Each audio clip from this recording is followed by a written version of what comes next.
ముందుగా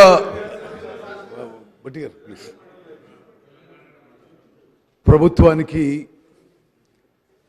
ఇరిగేషన్ సెక్టార్పై శ్వేతపత్రం శాసనసభలో చర్చించడానికి అవకాశం book ఇచ్చేసేది.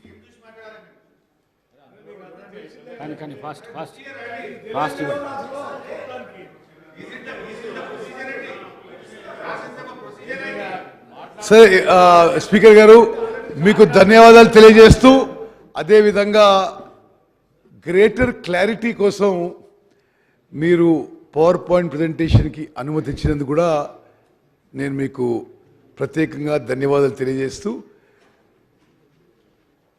Over the next 45 minutes or 1 hour తెలంగాణలో ఇరిగేషన్ సెక్టర్పై జరుగుతున్న అన్ని విషయాలపై ఈ సభలో సభ్యులందరికీ, యావత్ తెలంగాణ ప్రజానీకానికి జరుగుతున్న విషయాలపై ప్రభుత్వం సైడ్ నుంచి మేము వైట్ పేపర్ ప్రజెంట్ చేస్తున్నాం.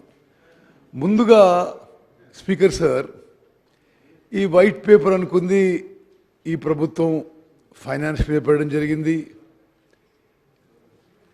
పవర్ సెక్టర్ నుంచి పెట్టడం జరిగింది, అదేవిధంగా ఇరిగేషన్ మీద పెట్టాలని కూడా చాలా రోజుల క్రితం డిసైడ్ చేయడం జరిగింది. ఈ వైట్ పేపర్ పెట్టాలని అనే నిర్ణయం తర్వాత ఈ మధ్య జరిగిన కొన్ని సంఘటనలు నేను ముందుగా ప్రస్తావిస్తున్నాను. మేడిగడ్డ బ్యారేజ్ అని, it is the heart of the Kaleshwaram project. Kaleshwaram ప్రాజెక్టులో మేడిగడ్డ, అన్నారం, సుందిల్లా 3 బ్యారేజెస్ నిర్మించి, మరి దాని ద్వారా గత ప్రభుత్వం 19 లక్షల ఎకరాలకి నీళ్ళిచ్చే ఆలోచన చేయడం జరిగింది. దురదృష్టవశాత్తు గత ప్రభుత్వం హయాంలో నిర్మించిన Medigadda barrage poor design, poor construction, poor O and M వల్ల సీరియస్ డిఫెక్ట్స్ డెవలప్ అయి ఈరోజు ఆ 3 బ్యారేజ్ల మరి వాటర్ స్టోరేజ్ కానీ ఆ బ్యారేజ్ల విషయంలో ఏ విధంగా ముందుకు పోవాలో ఈ ప్రభుత్వం నేషనల్ డ్యామ్ సేఫ్టీ అథారిటీని అప్రోచ్ అయిన విషయం కూడా శాసనసభ ద్వారా యావత్ రాష్ట్రానికి తెలియజేస్తున్నాం. ఇప్పుడు ఎంత సీరియస్గా డ్యామేజ్ జరిగిందో నేను కొన్ని విజువల్స్ ప్రదర్శిస్తున్నాను. ఇది మేడిగడ్డ బ్యారేజ్ పై ఆ రోడ్డు ఏ విధంగా కుంగిపోయిందో ఈ విజువల్లో చూడొచ్చు. ఒకటి స్ట్రైట్ ఫార్వర్డ్ ఫోటోగ్రాఫ్, ఒకటి సైడ్ నుంచి తీసుకున్న ఫోటోగ్రాఫ్. ఎంత క్లియర్గా ఈ మేడిగడ్డ బ్యారేజ్ కుంగిపోయిందో చాలా స్పష్టంగా అవపడుతుంది. నెక్స్ట్, ఇది మేడిగడ్డ బ్యారేజ్లో ఒక పియర్లో తీసుకున్న, ఒక 3-4 రోజుల కింద తీసుకున్న ఫోటోగ్రాఫ్. ఏ విధంగా కట్టిన 3 ఏళ్లకే పూర్తిగా కొలాప్స్ స్టేజ్ వచ్చిందో ఈ ఫోటోగ్రాఫ్ ద్వారా మరి చాలా స్పష్టంగా సభ్యులందరికీ నేను మనవి చేస్తున్నా. నెక్స్ట్, అదేవిధంగా ఈ పియర్ 20 ఏ విధంగా పగిలిపోయి ఆ ఫ్లోర్ సింక్ అవుతుందో ఈ 1 minute వీడియోలో చాలా స్పష్టంగా అవుతుంది. కింది నుంచి పై వరకు కూడా పూర్తిగా పగిలిపోయిన విషయం నేను మరి సభ్యులందరికీ కూడా జాగ్రత్తగా గమనించవలసిందిగా విజ్ఞప్తి చేస్తున్నాను. ఏది ఏది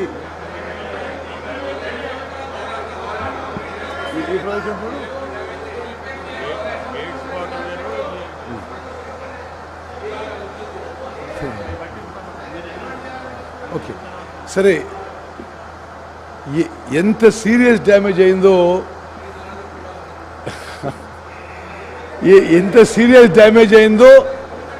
సభలో ఏ పార్టీకి చెందినా దయచేసి గమనించవలసిందిగా నేను సవినయంగా విజ్ఞప్తి చేస్తున్నా. ఎంత సీరియస్ డ్యామేజ్ అయిందో.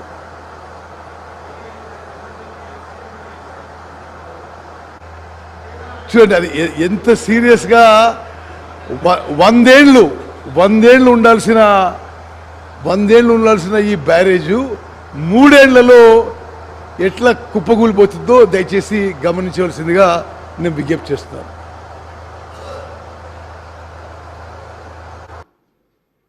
ఓకే, ఇప్పుడు సభ దృష్టికి నేను ఇంకొన్ని విషయాలు తీసుకొస్తున్నా.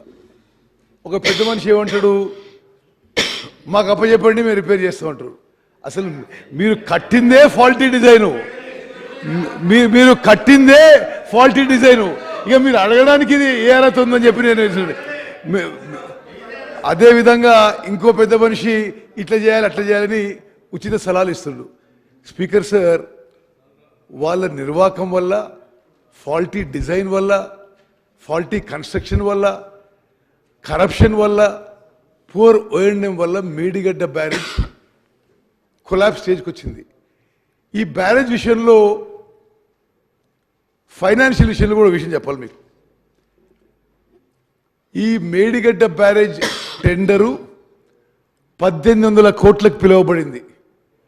వర్క్ అవార్డ్ అయింది 1800 crores. ఫైనల్గా ఎంత అమౌంట్కి పోయింది స్పీకర్ గారు? 4500 కోట్లకి. అసలు ఎప్పుడు ఎక్కడ స్వతంత్ర భారతదేశంలో గత ప్రభుత్వం చేసిన అవినీతి, కరప్షన్ ఇరిగేషన్ శాఖలో ఎక్కడ జరుగుండదు.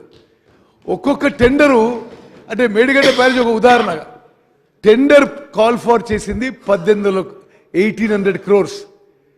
ఎల్ఎన్టీకి వర్క్ అవార్డ్ అయింది 1800 crores. అగ్రిమెంట్ అయింది 1800 కోట్లకి.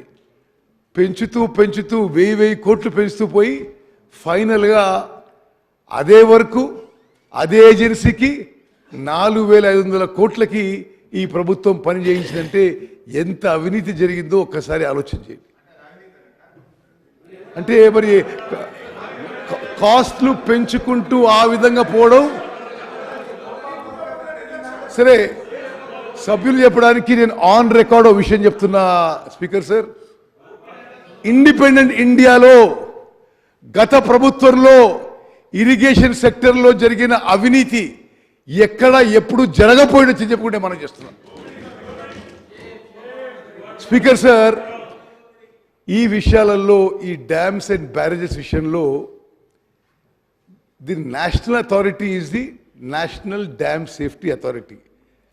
సరే, గత ప్రభుత్వంలో ఉన్న పెద్ద మనుషులు వాళ్ళే చీఫ్ డిజైనర్లు, చీఫ్ ఇంజనీర్లు, చీఫ్ కన్స్ట్రక్టర్లు అన్నీ వాళ్ళే ఉండొచ్చు. కానీ దేశంలో రాజ్యాంగం ప్రకారం మాత్రం national dam safety authority has been created by an act of parliament. భారతదేశంలో ఉన్న డ్యామ్స్, బ్యారేజెస్ అన్నీ మరి ప్రతి సంవత్సరం పరిశీలన చేసి అడ్వైస్ అండ్ డైరెక్షన్స్ ఇవ్వాల్సిన మరి power, responsibility national dam safety అథారిటీకి ఉందని చెప్పి నేను మనం చేస్తున్నాను. ఈ national dam safety authority Medigadda barrage inspect చేసి ఏం రిపోర్ట్ ఇచ్చిందో యథాతథంగా, మేము ఒక్క వర్డ్ అటు ఇటు మార్చలేదు అధ్యక్ష.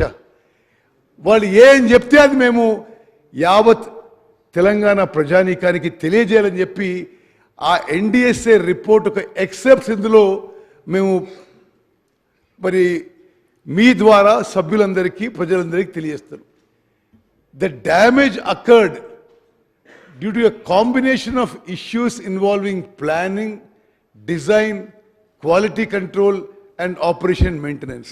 చాలా స్పష్టంగా ఆ రిపోర్ట్లో మేడిగడ్డ బ్యారేజ్ ఇష్యూలో డిజైన్ కానీ, ప్లానింగ్ కానీ, క్వాలిటీ కంట్రోల్ కానీ, ఓఎండ్ఎం కానీ చాలా మరి నాసిరకం క్వాలిటీ అని చెప్పి ఎన్డిఎస్ఏ వాళ్ళ రిపోర్ట్లో లిఖితపూర్వకంగా ప్రభుత్వానికి మరి రిపోర్ట్ ఇవ్వడం జరిగింది. ఇంకో విషయం స్పీకర్ సార్, అక్టోబర్ 21 ఈ సంఘటన జరిగితే గత ప్రభుత్వం డిసెంబర్ 7 మా ప్రమాణ స్వీకారం వరకు వాళ్ళ ప్రభుత్వం ఉంది. ఏ ఒక్కరోజు కూడా మాజీ ముఖ్యమంత్రి కేసీఆర్ గారు వర్ ఆల్సో ఇరిగేషన్ మంత్రి ఉండే.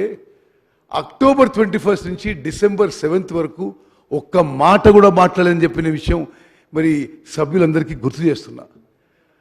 అదేవిధంగా ఇప్పుడు ఆ ఎన్డిఎస్ఏ ఏమేమి చేసిందో ఏమేమి రాసిందో మీకు చెప్తున్నా. There appears to be construction deficiency due to lack of stringent quality control. Quality control లేనందున మరి కన్స్ట్రక్షన్లో డెఫిషియన్సీ జరిగిందని నేషనల్ డ్యామ్ సేఫ్టీ అథారిటీ, అదో కాన్స్టిట్యూషనల్ బాడీ, వాళ్ళు లిఖితపూర్వకంగా ప్రభుత్వానికి రిపోర్ట్ ఇచ్చిన విషయం కూడా నేను మనం చేస్తున్నాను. ఇంకో చోట రిపోర్ట్లో there are deficiencies in the project planning and design as well. The barrage has been designed as floating structure but constructed as rigid structure. మరి ఎంత లోపం జరిగిందో దీని ద్వారా సభ్యులందరికీ గమనించాలని చెప్పి నేను మనవి చేస్తాను. అదేవిధంగా 2019లో ఈ బ్యారేజ్ పనులు పూర్తయితే ఏమీ ఇన్స్పెక్షన్ కానీ మెయింటెనెన్స్ కానీ 3-4 ఏళ్ళు ఏమీ జరగలేని విషయం కూడా మరి ఎన్డిఎస్ఏ రిపోర్ట్ తెలియజేస్తుంది. అదేవిధంగా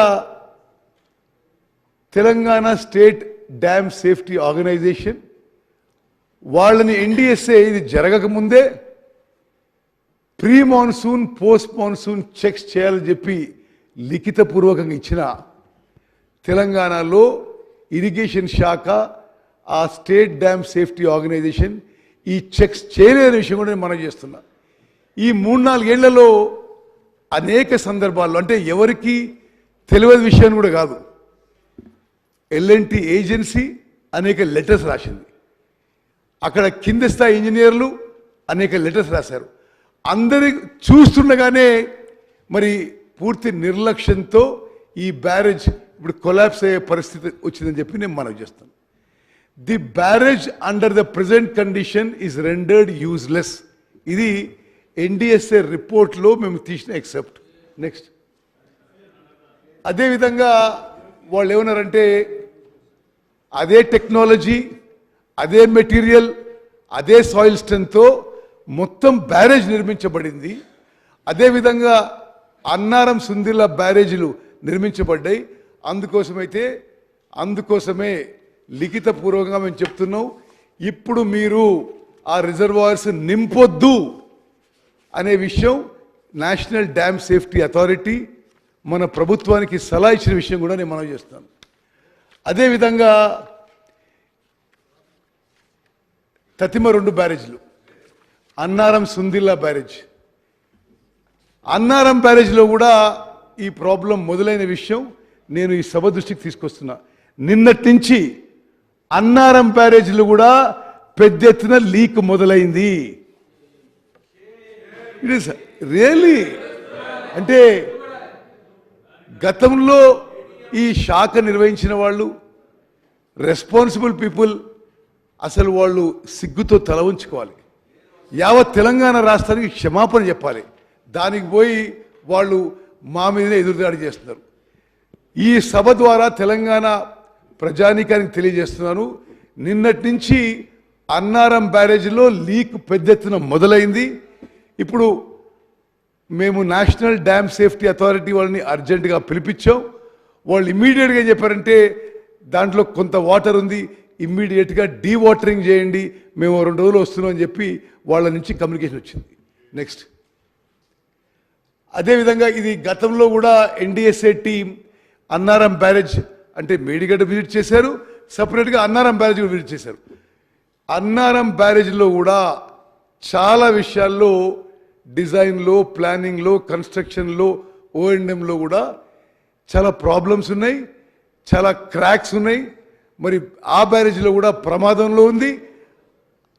అన్నారం బ్యారేజ్ కూడా ఏ విధంగా అయితే మేడిగడ్డ బ్యారేజ్ కుంగిపోయిందో, కొలాప్స్ అయ్యే పరిస్థితి వచ్చిందో, అన్నారం బ్యారేజ్లో కూడా ఆ ప్రమాదం ఉంది అని ఎన్డిఎస్ఏ రిపోర్ట్ మాకు ఇవ్వడం జరిగింది. నెక్స్ట్, అదేవిధంగా అధ్యక్ష, మేము ఇమ్మీడియట్ మెజర్గా ఈ ప్రభుత్వం రాగానే ఈ బ్యారేజెస్ విషయంలో vigilance and enforcement enquiry order చేశాం. విజిలెన్స్ అండ్ ఎంక్వైరీకి డిపార్ట్మెంట్కి కొంతమంది చీఫ్ ఇంజనీర్స్ అటాచ్ చేసి వాళ్ళు కూడా మరి రిపోర్ట్ ఇవ్వడం జరిగింది. స్పష్టంగా విజిలెన్స్ అండ్ ఎన్ఫోర్స్మెంట్ డిపార్ట్మెంట్ కూడా వాళ్ళు చేసిన రిపోర్ట్లు ఎంక్వైరీలో మరి తేలిన విషయాలు ఏంటంటే the department irrigation department has not carried out the work as per the specified sequential manner. అదేవిధంగా చాలా డీవియేషన్ అప్రూవల్స్ ఇష్యూ చేశారు, ఆ ఇన్స్పెక్షన్ నోట్స్ ఏవీ లేవని చెప్పి. అదేవిధంగా ఈ బ్యారేజు ఆనాటి ముఖ్యమంత్రి గారు జూన్ 19వ తారీఖు 2019న ఇనాగ్రేట్ చేస్తే ఆ తర్వాత 4 ఏళ్ల పాటు నో ఆపరేషన్ అండ్ మెయింటెనెన్స్ జరిగిందని విజిలెన్స్ రిపోర్ట్లో ఉంది. నెక్స్ట్, అదేవిధంగా రకరకాల విషయంలో మరి ఈ బ్యారేజెస్ విషయంలో చాలా లోపాలు జరిగాయి, నిర్లక్ష్యం జరిగింది, దానివల్లనే ఈ డ్యామేజ్ జరిగిందని ఆ విజిలెన్స్ రిపోర్ట్లో కూడా ఉంది. అదేవిధంగా అప్పుడున్న ఇంజనీరింగ్ చీఫ్ మరి ఆ డిఫెక్ట్ లయబిలిటీ పీరియడ్లోనే బ్యాంక్ గ్యారంటీస్ ఆ ఏజెన్సీకి విడుదల చేశాడు. మేము చర్యలు తీసుకొని ఆ ఇంజనీరింగ్ చీఫ్ రామగుండంని సర్వీస్ నుంచి టర్మినేట్ చేశాం. నెక్స్ట్, అధ్యక్ష, స్పీకర్ సార్, అదేవిధంగా మనం ఈ మేడిగడ్డ బ్యారేజు కాళేశ్వరం ప్రాజెక్ట్ గురించి మాట్లాడుతున్నాం కాబట్టి మీకు తెలుసు, నిన్నగాక మొన్న సిఏజీ రిపోర్ట్ శాసనసభలో టేబుల్ చేయడం జరిగింది. Controller and auditor general of India is one of the highest constitutional bodies of India. వాళ్ళు సుదీర్ఘంగా కాళేశ్వరం ప్రాజెక్ట్ పరిశీలన చేశారు. అసలు యావత్ రాష్ట్రం, యావత్ దేశం అవాక్కయ్యే విషయాలు, షాక్ అయ్యే విషయాలు ఈ కాళేశ్వరం ప్రాజెక్ట్ విషయంలో సిఏజీ రిపోర్ట్ ఇవ్వడం జరిగింది. CAG report has a great sanctity.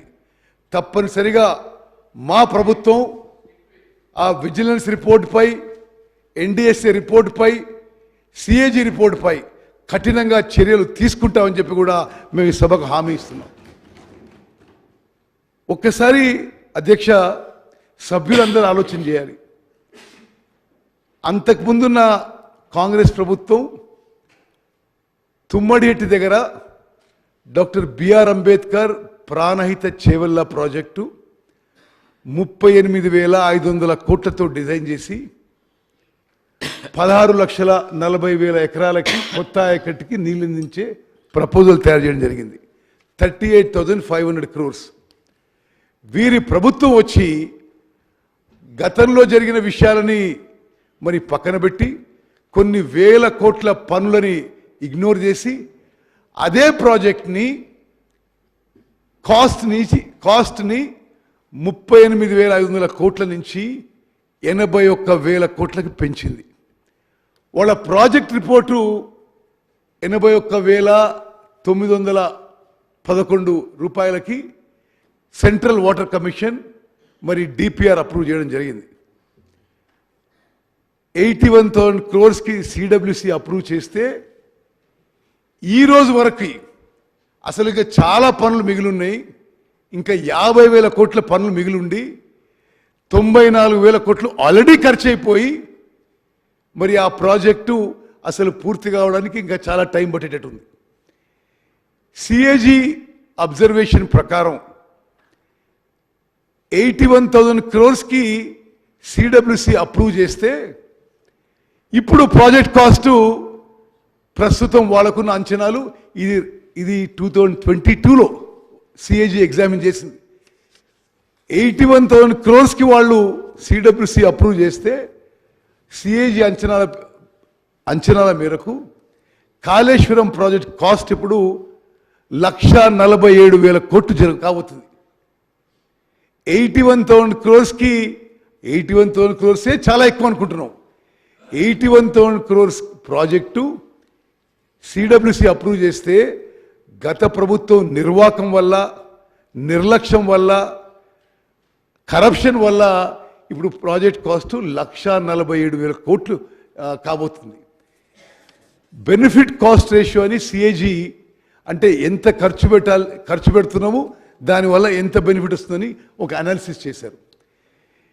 81,000 ఖర్చు చేసి ఉంటే బెనిఫిట్ కాస్ట్ రేషియో 0.75 ఉండేది.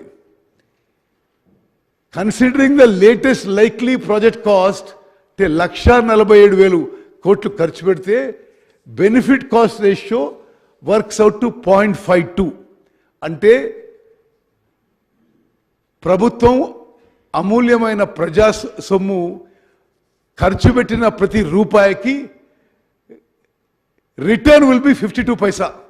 అంటే క్లియర్లీ ఇండికేట్స్ కాళేశ్వరం ప్రాజెక్టు మొదటి నుంచి కూడా ఎకనామికలీ అన్వయబుల్ ప్రాజెక్ట్ అని చెప్పి ఈ సభ ద్వారా యావత్ తెలంగాణ ప్రజానీకానికి తెలియజేస్తున్నాం.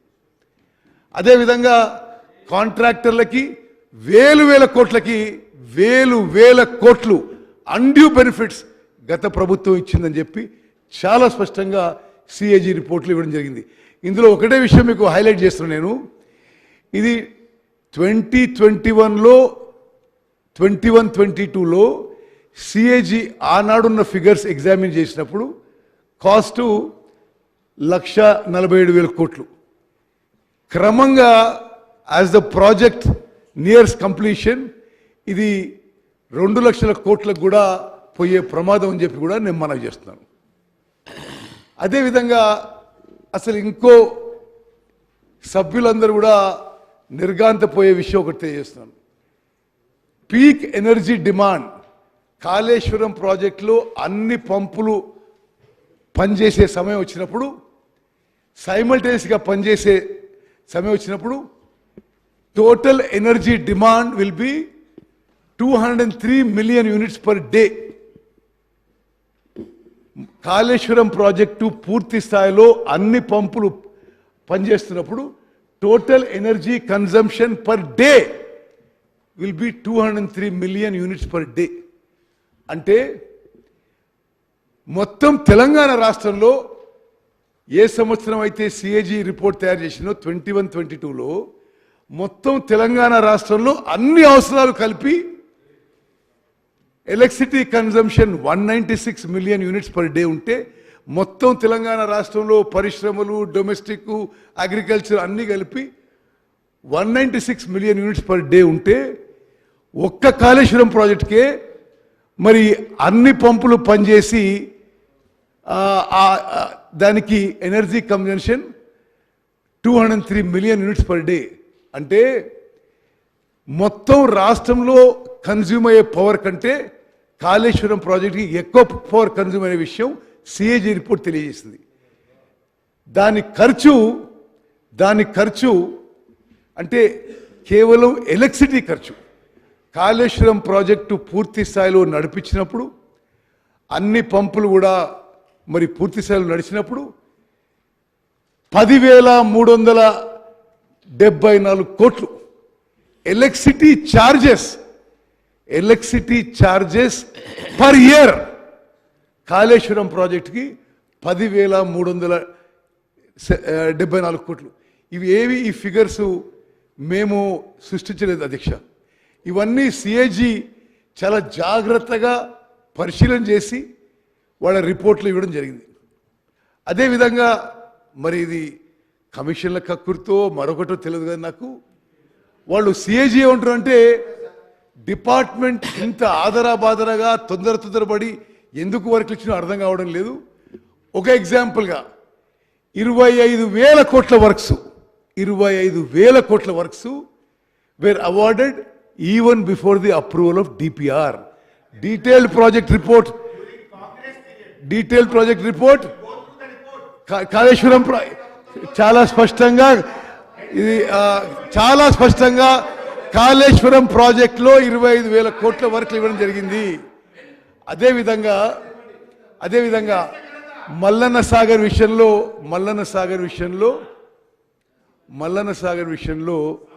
వీళ్ళు చాలా విషయాలు చాలా గొప్పగా చెప్పుకున్నారు. సిఏజీ రిపోర్ట్లో ఒక చాలా ప్రమాదకరమైన అంశం వాళ్ళు ప్రస్తావించారు. Mallanna Sagar is the largest reservoir in the project, constructed with a huge capacity of 50 TMC. A preliminary study revealed that there was a deep-seated vertical fault in the present location. However, the department constructed the reservoir with a total expenditure of 6,000 crores without conducting detailed seismic studies.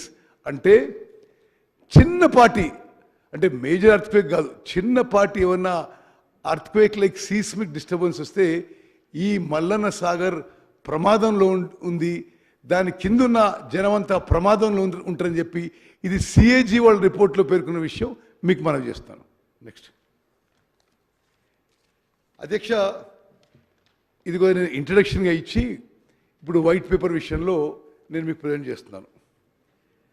తెలంగాణకి ఇరువైపులా 2 మహత్తరమైన నదులు ప్రవహిస్తున్నాయి. కృష్ణా గోదావరి 2 నదుల మధ్య ఉన్న భూభాగం 100 మీటర్ల నుంచి 600 మీటర్ల ఎత్తున విస్తరించిన మెట్ట ప్రాంతం మనది. తెలంగాణ రాష్ట్ర భౌగోళిక విస్తీర్ణం 276 లక్షల ఎకరాలు. ఇందులో సాగు భూమి 167 లక్షల ఎకరాలు. తెలంగాణ రాష్ట్రం దాదాపు 3,80 లక్షల జనాభాతో 12వ అతిపెద్ద రాష్ట్రంగా ఉంది. గ్రామీణ జనాభాలో 62% కంటే ఎక్కువ మంది కార్మికులు నేరుగా వ్యవసాయ రంగంలో నిమగ్నమై ఉన్నారు. తెలంగాణ రాష్ట్ర స్థూల దేశీయోత్పత్తిలో జిఎస్డిపిలో వ్యవసాయం సుమారు 20% వాటాను అందిస్తుంది. మెట్ట ప్రాంతం యొక్క ఆర్థిక వ్యవసాయ శ్రేయస్సును నిర్ధారించడానికి నీటిపారుదల విస్తరణ మరియు నీటిని అందించడమే ఒక మార్గం. రాష్ట్ర నీటిపారుదల వ్యవస్థను మెరుగుపరచడానికి చారిత్రక కాలం నుండి నిరంతర ప్రయత్నాలు జరిగాయి. కాకతీయుల కాలంలో నిర్మించిన గొలుసుకట్టు చెరువులు మరియు రామప్ప, గణపురం, పాకాల, లక్నవరం జలాశయాల నుంచి ఆయకట్టుకు నీరందించాయి. ఆ తర్వాత నిజాం ప్రభుత్వం నిర్మించిన నీటిపారుదల ప్రాజెక్టులు రైతులని ఆదుకున్నాయి. 1920 నాటికి నిజాం కాలంలోనే మన ప్రాంతంలో మెదక్ జిల్లాలో పోచారం, నల్గొండ జిల్లాలో డిండి, ఖమ్మం జిల్లాలో పాలేరు వైరా ప్రాజెక్టులు, కరీంనగర్లో ఎగోమానేర్ ప్రాజెక్టు, ఆదిలాబాద్లో సదర్మట్ ప్రాజెక్టు, అదేవిధంగా ఫతేనహర్ మరియు మహబూబ్ నహర్ ప్రాజెక్టులు నిర్మించారు. నిజామాబాద్ జిల్లాలో నిజాం సాగర్, ఆదిలాబాద్ జిల్లాలో కడెం ప్రాజెక్టు, మహబూబ్నగర్ జిల్లాలో సరళ సాగర్ ప్రాజెక్టు అప్పటి గొప్ప ఇంజనీర్ నవాబ్ అలీ నవాజ్ జంగ్ మార్గదర్శకత్వంలో నిజాం ప్రభుత్వం నిర్మించింది. హైదరాబాద్లో తాగునీటి అవసరాలకు వరదలు నియంత్రించేందుకు మూసీపై హిమాయత్ సాగర్ మరియు ఉస్మాన్ సాగర్ ట్యాంకులు నిర్మించారు. నిజాం కాలంలో నిర్మించిన సదర్మట్, గన్పూర్ ఆనకట్లు 100 ఏళ్లు దాటినా పటిష్టంగా ఉండి ఇప్పటికీ ఆయకట్టుకు నీళ్ళు ఇస్తున్నాయి. సదర్మట్ ఆనకట్కు ప్రపంచ వారసత్వ సంపదగా గుర్తింపు దక్కింది, world heritage day. Nizam Sagar project నిర్మించి 100 ఏళ్లు చేరుతుంది దగ్గర. ఆ ప్రాజెక్టు ఇప్పటికీ పటిష్టంగా ఉంది. హైదరాబాద్ తాగునీటి కోసం నిర్మించిన జంట జలాశయాలు ఉస్మాన్ సాగర్, హిమాయత్ సాగర్ ప్రజల దాహం తీర్చడమే కాదు పర్యాటక కేంద్రాలుగా విలసిల్లుతున్నాయి. నిజాం జమానాలోని అప్పర్ మానేర్ ఇప్పటికీ పటిష్టంగా ఉంది.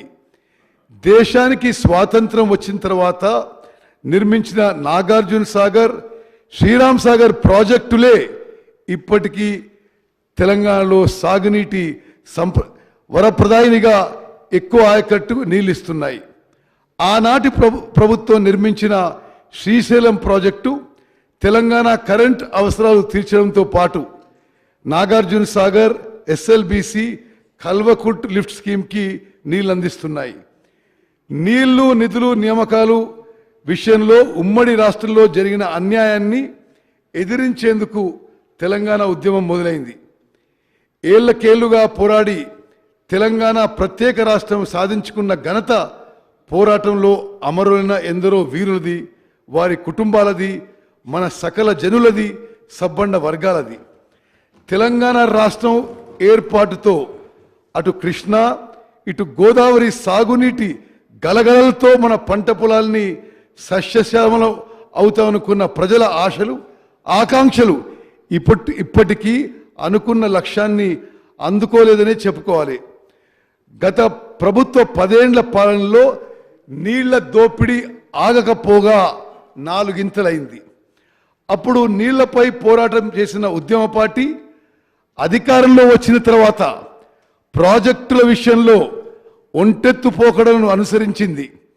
ఇంజనీర్లు నిపుణుల సలహాలు సూచనలు పట్టించుకోకుండా సొంత ఇంజనీరింగ్ ఆలోచనలతో నీటిపారుదల ప్రాజెక్టుల రీడిజైన్ పేరుతో తెలంగాణకి అన్యాయం చేసింది.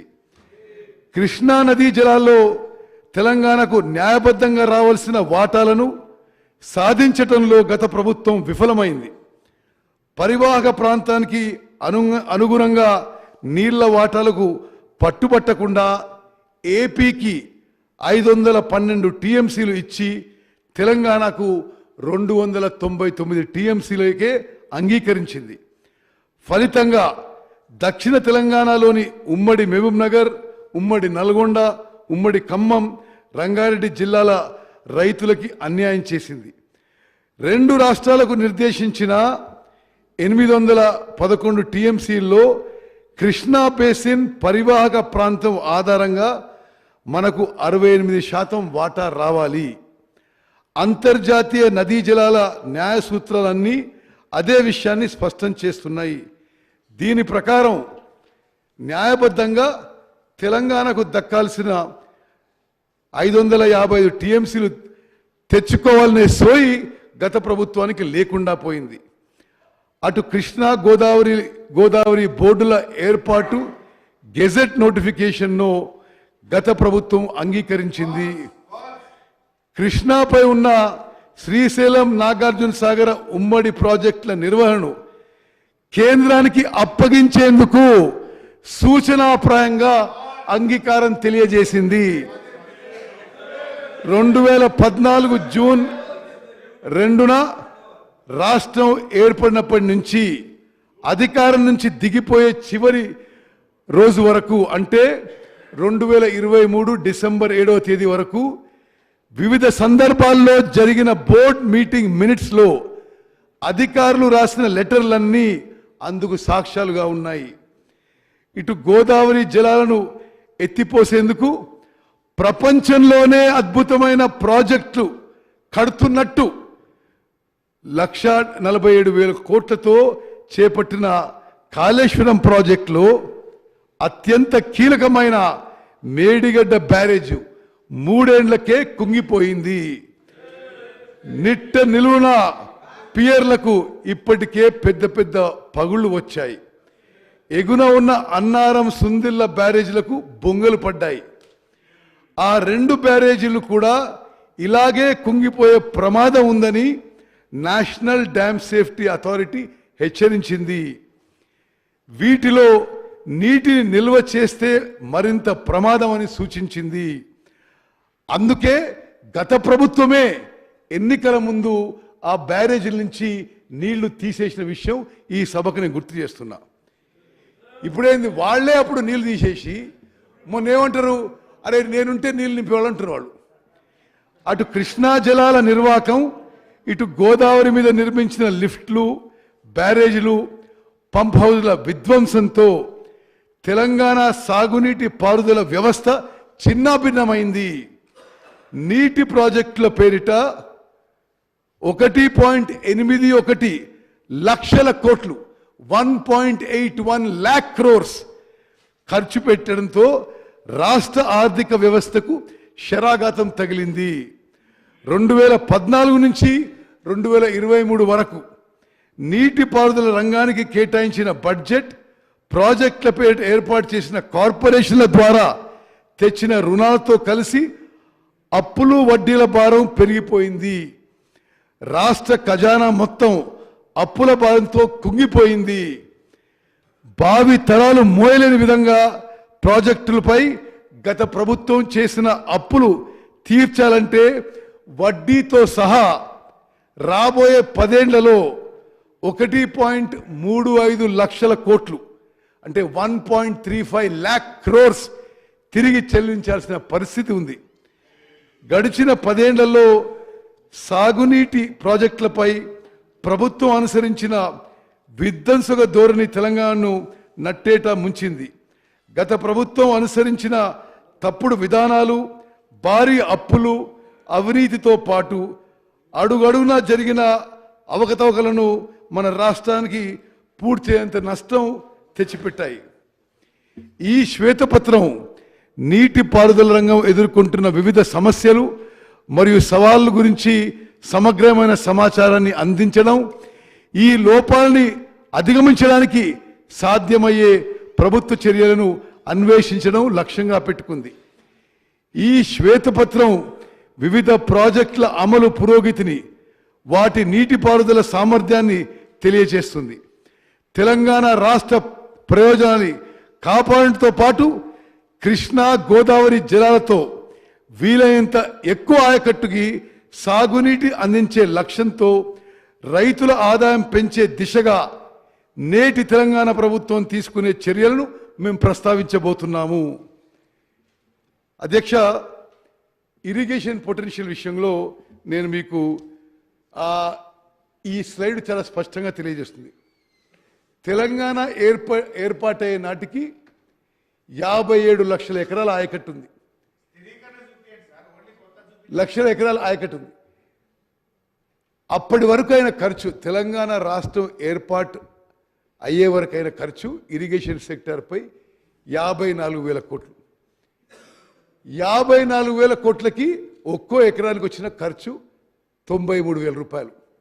2014లో తెలంగాణ రాష్ట్రం ఏర్పడింది, టిఆర్ఎస్ ప్రభుత్వం ఏర్పడింది. ఆ తర్వాత 2014 నుంచి 2023 వరకు 10 సంవత్సరాల్లో ఇరిగేషన్ ప్రాజెక్టులపై ఖర్చు 1.81 లక్ష కోట్లు. గతంలో 54,000 కోట్లతో 57 లక్షల ఎకరాలు ఆయకట్టు వస్తే ఈ 10 ఏళ్లలో 1.81 లక్షల కోట్ల ఖర్చుతో కొత్త ఆయకట్టు వచ్చింది 15 లక్షల ఎకరాలు. అంటే ఈ 10 ఏళ్లలో వీళ్ళు ఖర్చు పెట్టిన సొమ్ముకి ఒక్కో ఎకరానికి కొత్త ఆయకట్టుకు వచ్చిన ఖర్చు మరి 11 లక్షల రూపాయలు అని చెప్పి నేను మనం చేస్తున్నాను. Sir, I'm not yielding. పూర్తయిన తర్వాత మీరు మాట్లాడండి. గత ప్రభుత్వం 10 ఏళ్లలో అనాలోచితంగా ఖర్చులు చేసింది. నేను మళ్ళీ చెప్తున్నా, 2014 నుంచి 2023 వరకు 1.81 lakh crores వ్యయంతో 15 లక్షల ఎకరాల విస్తీర్ణంలో ఆయకట్టు వచ్చింది. అంటే ఒక్కో ఎకరానికి 11 లక్షలు ఖర్చు పెట్టింది. అంటే గతంతో పోలిస్తే ఒక్కో ఎకరానికి దాదాపు 12 రెట్లు ఎక్కువ ఖర్చు పెట్టడం విస్మయం కలిగిస్తుంది. అదేవిధంగా ప్రస్తుతం కొనసాగుతున్న ప్రాజెక్టులు పూర్తయితే రాష్ట్రం మొత్తం నీటిపారుదల సామర్థ్యం 127 లక్షల ఎకరాలకు చేరుతుందని అంచనా ప్రతిపాదనలు ఉన్నాయి.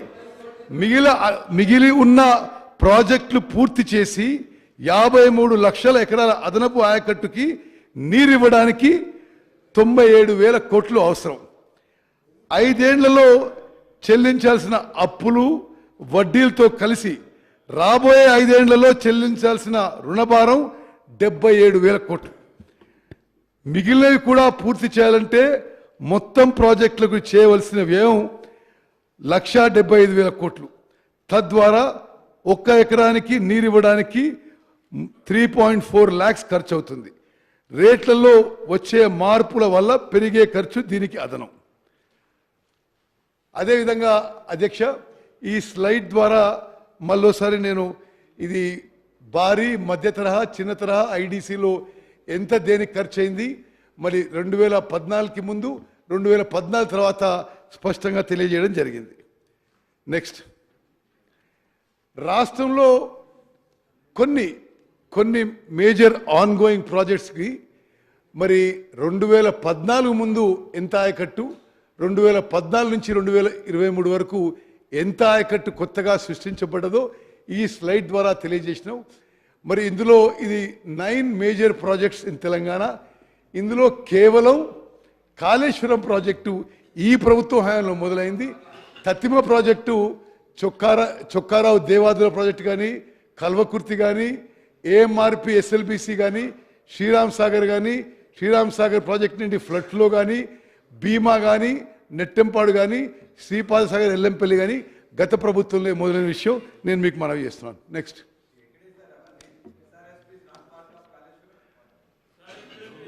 మరి కృష్ణా బేసిన్లోని ప్రాజెక్టులు, కృష్ణా నదిపై నిర్మించిన ప్రాజెక్టులో ముఖ్యమైనవి నాగార్జున సాగర్, శ్రీశైలం, ప్రియదర్శిని జూరాల ప్రాజెక్టు, నెట్టెంపాడు, భీమా, కోయిల్ సాగర్, కల్వకుర్తి, ఆర్డిఎస్, పాలమూరు రంగారెడ్డి. కృష్ణా నదిపై ఉన్న జూరాల, నాగార్జున సాగర్ డ్యాంల నుంచి నీరు గ్రావిటీ ద్వారా చేరుతోంది. తుంగభద్రపై కట్టిన రాజోలి బండ, మూసీపై ఉన్న మూసీ ప్రాజెక్టు, డిండి పైన కట్టిన డిండి ప్రాజెక్టు నుంచి ప్రవాహ మార్గంగానే పొలాలకు చేరుతుంది. మిగతా ప్రాజెక్టులు లిఫ్టుల ద్వారా ఆధారపడ్డాయి, లిఫ్టుల పైన ఆధారపడ్డాయి. కృష్ణా ప్రాజెక్టుల విషయంలో, కృష్ణా నదీ జలాల విషయంలో తెలంగాణకు ముందు నుంచి అన్యాయమే జరిగింది. గడిచిన 10 ఏళ్లలోనూ ఈ ప్రాజెక్టులను గత ప్రభుత్వం నిర్లక్ష్యం చేసింది. దీంతో దక్షిణ తెలంగాణలోని మహబూబ్ నగర్, రంగారెడ్డి, నల్గొండ, ఖమ్మం జిల్లాలకు తీవ్ర అన్యాయం జరిగింది. కృష్ణా నీళ్లలో తెలంగాణకు అన్యాయం జరిగిందనే ప్రత్యేక రాష్ట్ర ఉద్యమం మొదలైంది. శ్రీశైలం నీళ్లను పోతిరెడ్డిపాడు హెడ్ రెగ్యులేటర్ ద్వారా పెన్నా బేసిన్లోని రాయలసీమకు తరలించుకుపోతున్నారనే అప్పుడున్న 10 జిల్లాలు ఒకటై కొట్లాడాయి. పోతిరెడ్డిపాడు హెడ్ రెగ్యులేటర్ కెపాసిటీని 11,000 క్యూసెక్లు నుంచి 14,000 క్యూసెక్లు పెంచినప్పుడు, 44,000 క్యూసెక్లు పెంచినప్పుడు ప్రశ్నించిన పార్టీ నేతలు అధికారంలోకి వచ్చిన తర్వాత కృష్ణా ప్రాజెక్టులు గాలి కొదిలేశారు.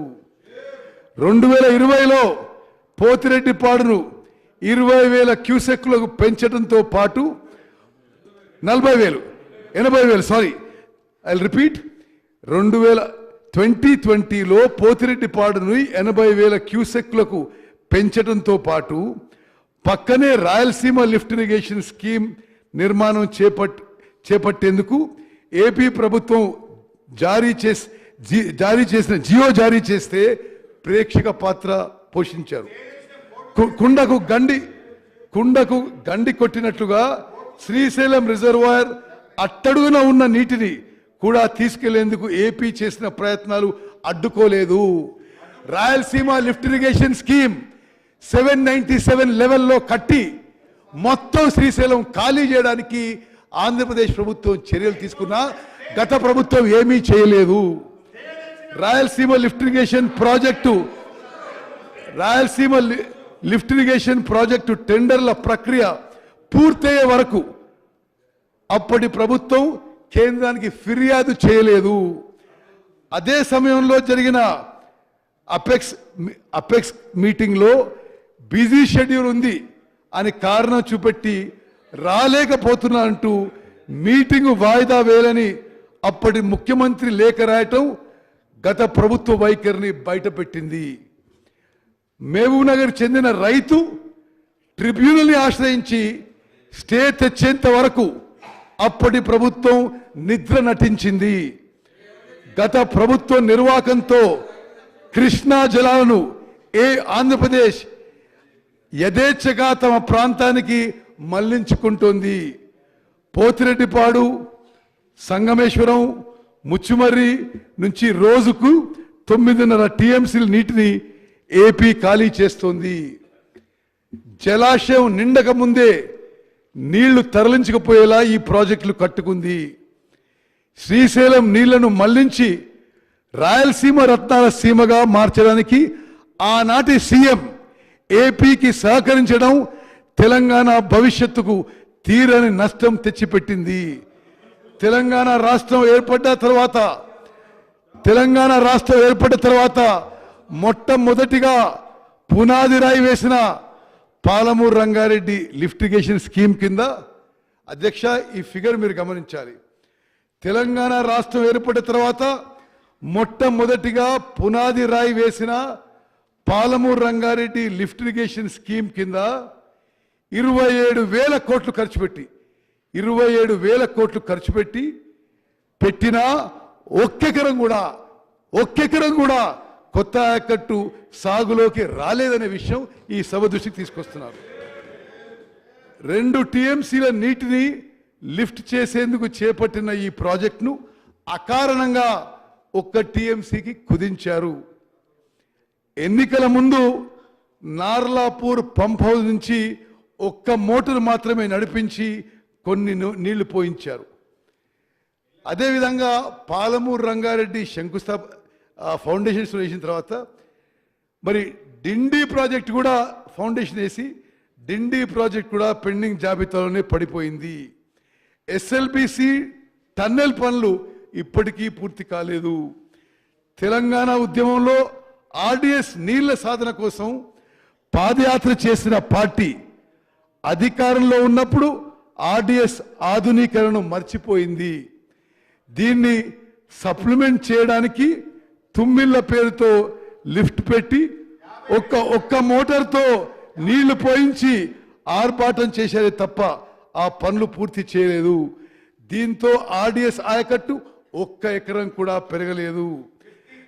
గత ప్రభుత్వం అనుసరించిన దుర్నీతి కారణంగా ఇప్పుడు శ్రీశైలంపై ఆధారపడ్డ మహబూబ్ నగర్ జిల్లాలోని ప్రాజెక్టుల భవితవ్యం ప్రమాదంలో పడినట్లయింది. ప్రధానంగా నాగార్జున సాగర్లో నీటి నిల్వలు తగ్గిపోతున్నాయి. దీనిపై ఆధారపడ్డ నల్గొండ ఖమ్మం జిల్లాల ఆయకట్టు రైతులు నష్టపోతున్నారు. అదేవిధంగా అధ్యక్ష నేను ముందోసారి చెప్తున్నా, మళ్ళీసారి రిపీట్ చేస్తున్నా, ఎందుకంటే ఈ రాష్ట్ర భవిష్యత్తుకి చాలా చాలా కీలక విషయం. కృష్ణా జలాల నీటి వాటాల్లో అన్యాయం. కృష్ణా జిల్లాలో ఉమ్మడి ఆంధ్రప్రదేశ్ కేటాయించిన బచావత్ అవార్డు ఎన్ బ్లాక్ 811 టీఎంసీ ఉంటే మరి గత ప్రభుత్వం పోయి కేంద్రం దగ్గర మాకు 299 టీఎంసీ ఇస్తే చాలు అని చెప్పి వీళ్ళు లిఖితపూర్వకంగా ఒప్పుకొని వచ్చారు. కృష్ణా జిల్లాలో ఉమ్మడి ఆంధ్రప్రదేశ్కు కేటాయించిన 811 టీఎంసీల్లో తెలంగాణకు 299 టీఎంసీలు, ఏపీకి 512 టీఎంసీల పంపిణీకి గత ప్రభుత్వం 2015లో అంగీకరించి ఆ తర్వాత చాలా సంవత్సరాలు కేంద్ర ప్రభుత్వం ఒప్పుకున్న విషయం ఈ సభ దృష్టికి తీసుకొస్తున్నా.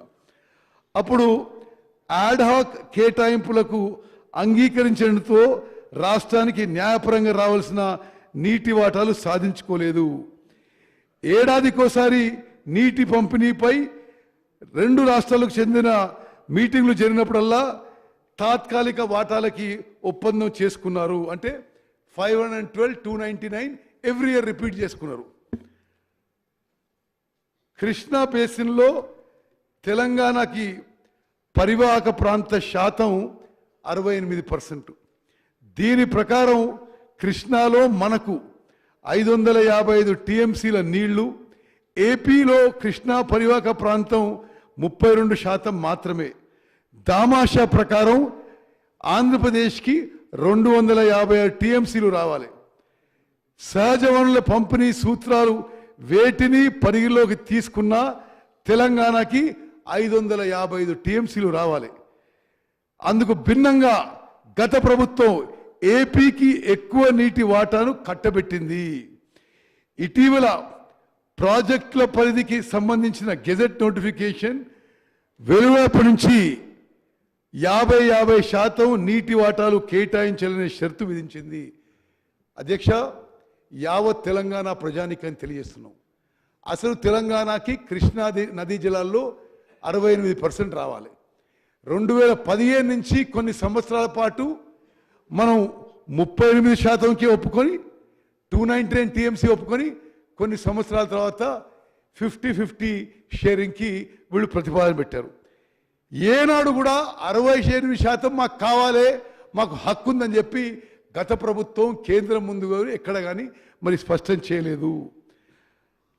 అదేవిధంగా మరి కొన్ని అంతర్రాష్ట్ర విషయాలు 2015 నుంచి మొదలు పెట్టుకొని నేను ముందు చెప్పినట్టుగా అనేక సంవత్సరాలు ఈ నీటి వాటాలు ఒప్పుకున్నారు. అప్పటి గౌరవ తెలంగాణ ముఖ్యమంత్రి ఆనాడు మొదటి అపెక్స్ కౌన్సిల్ సమావేశంలో ఇద్దరు ముఖ్యమంత్రులు, కేంద్ర మంత్రి 21 సెప్టెంబర్ 2016 గతంలో ఉన్న అరేంజ్మెంటు అంటే వాళ్ళకి 512 టీఎంసీలు, మనకి 219 టీఎంసీ గత ముఖ్యమంత్రి 21 సెప్టెంబర్ 2016లో ఒప్పుకున్నారు. మళ్ళీ 2020 అక్టోబర్ 6వ తారీఖున కేంద్ర జలశక్తి మంత్రి అధ్యక్షన జరిగిన రెండో అపెక్స్ కౌన్సిల్ సమావేశంలో అప్పటి తెలంగాణ ముఖ్యమంత్రి పాల్గొన్నారు. అదే మీటింగ్లో కేఆర్ఎంబి, జిఆర్ఎంబి అధికార పరిధిని కేంద్ర ప్రభుత్వం నోటిఫై చేస్తుందని నిర్ణయం జరిగింది. 2021 జూలై 15న కేంద్ర ప్రభుత్వం కేఆర్ఎంబి అధికార పరిధిపై గెజెట్ నోటిఫికేషన్ విడుదల చేసింది. ఇదే నోటిఫికేషన్ తేదీ నుంచి ఆంధ్రప్రదేశ్, తెలంగాణ ప్రభుత్వాలు ప్రస్తుతం ప్రాజెక్టులు కొనసాగుతున్న ప్రాజెక్టులు పూర్తి కాగానే వాటి అధికార పరిధిని కేఆర్ఎంబికి అప్పగించాలనే కీలక నిబంధనలు అందులో ఉన్నాయి. కేంద్ర ప్రభుత్వం జారీ చేసిన ఈ నోటిఫికేషన్ను గత ప్రభుత్వం సవాలు చేయలేదు. ఫలితంగా ఈ నోటిఫికేషన్ అమల్లోకి వచ్చింది. దీనికి అనుగుణంగానే కృష్ణా బేసిన్లోని ప్రాజెక్టును అప్పగించేందుకు అప్పటి ప్రభుత్వం మొగ్గు చూపింది.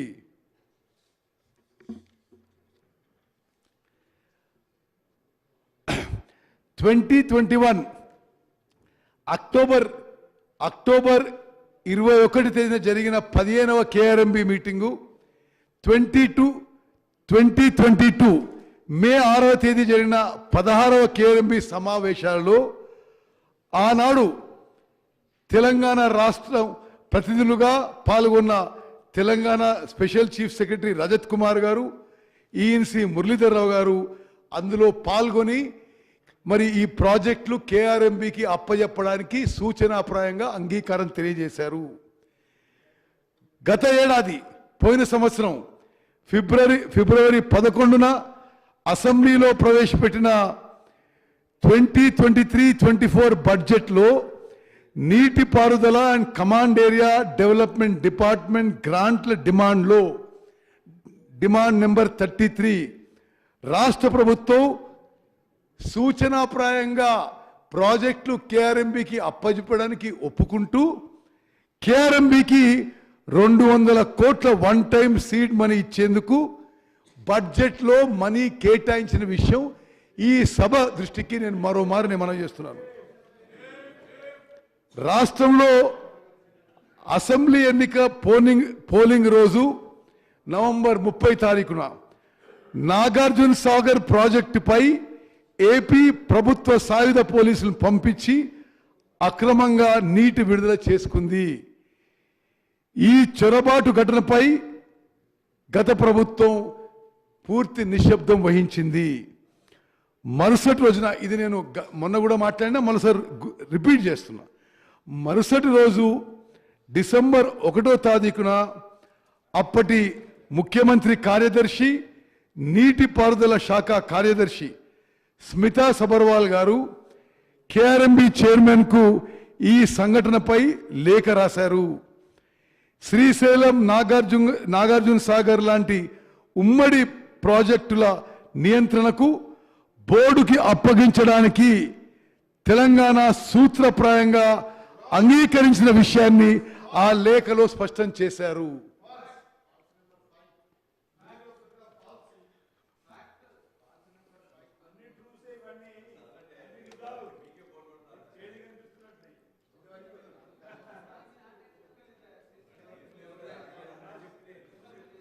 గోదావరి బేసిన్లోని ప్రాజెక్టులు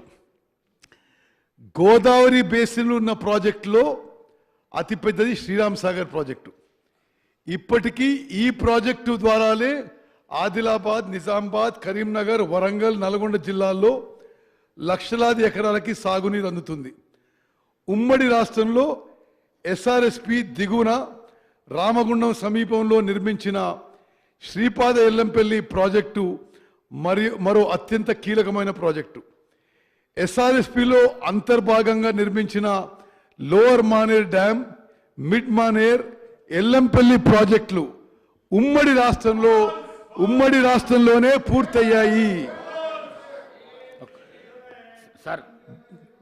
ఈ 3 ప్రాజెక్టుల ద్వారా ఇచ్చిన గోదావరి నీళ్లనే. ఒక్క నిమిషం. సీనియర్ శాసనసభ్యులు హరీష్ రావు గారు, మీరు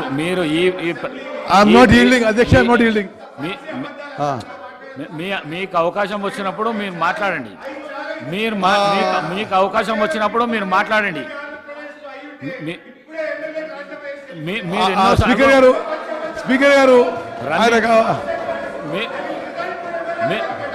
మీకు అవకాశం సభలో మీకు అవకాశం వచ్చినప్పుడు మాట్లాడండి. దయచేసి పల్లా రాజేశ్వర్ రెడ్డి గారు, తన్నీర్ హరీష్ రావు గారు, మీకు అవకాశం వచ్చినప్పుడు మీరు మాట్లాడండి. సభను డిస్టర్బ్ చేయకండి.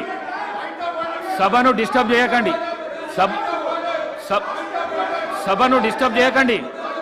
డిస్టర్బ్ చేయకండి. మాట్లాడండి. స్పీకర్ సార్,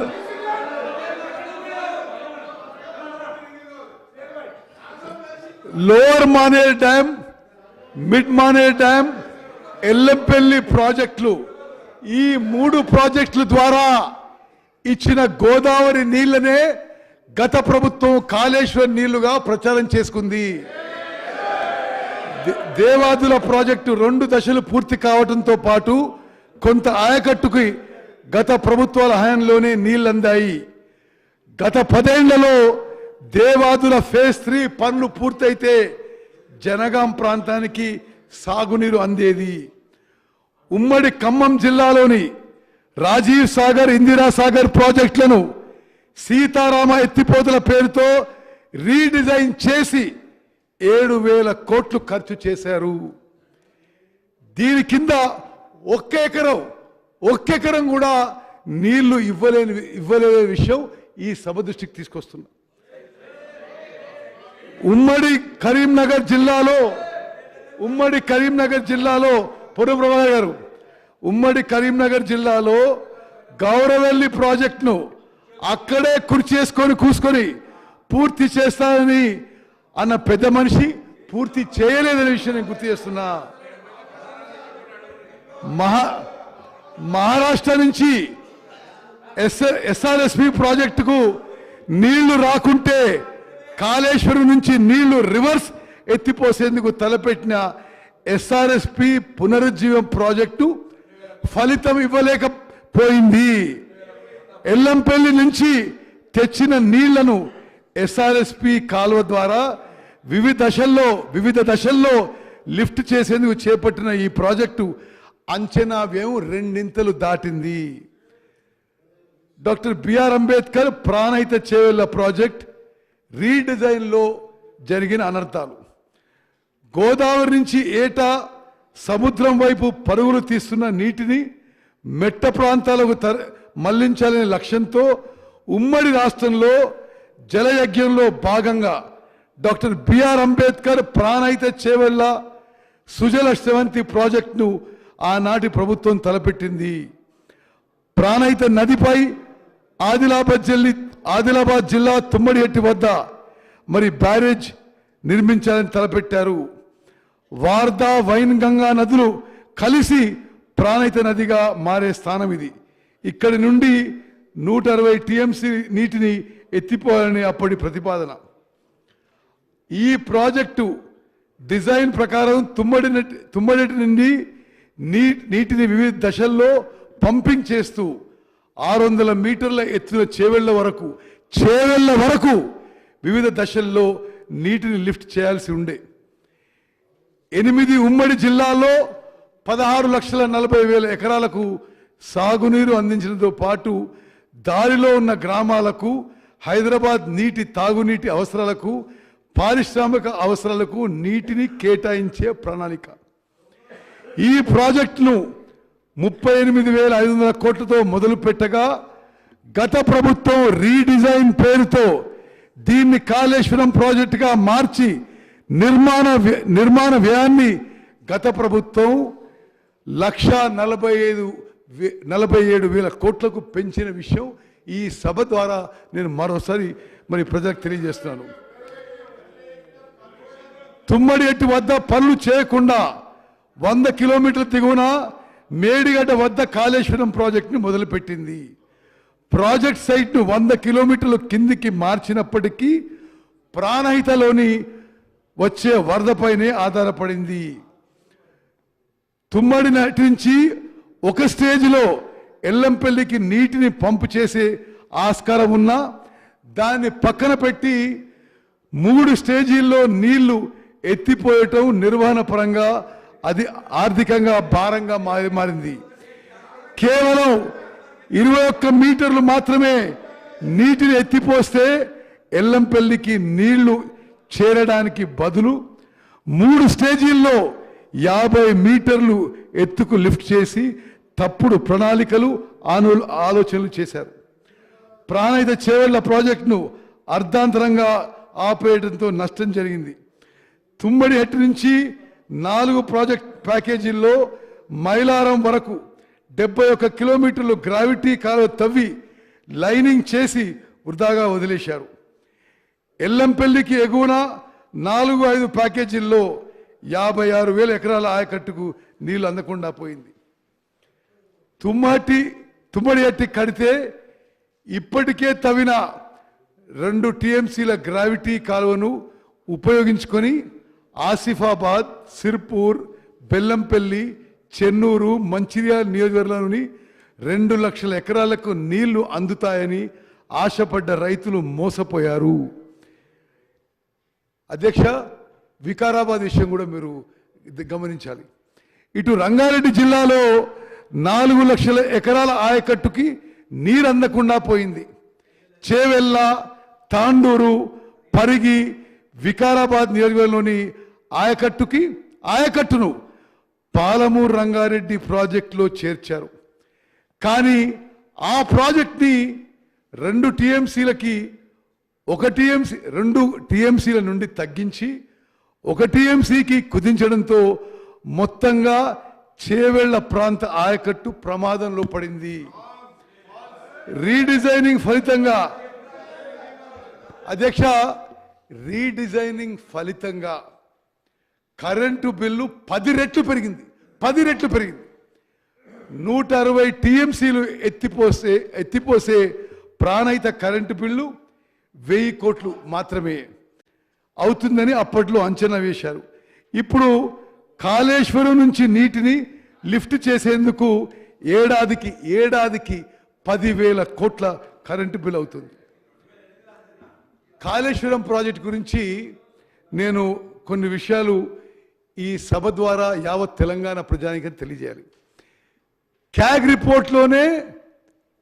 రిపోర్ట్లోనే సంవత్సరానికి 10,000 కోట్లు ఖర్చు అవుతుంది. అదీగాక ప్రతి సంవత్సరం ఆర్థిక భారం కాళేశ్వరం ప్రాజెక్ట్ ద్వారా 15,000 కోట్లు.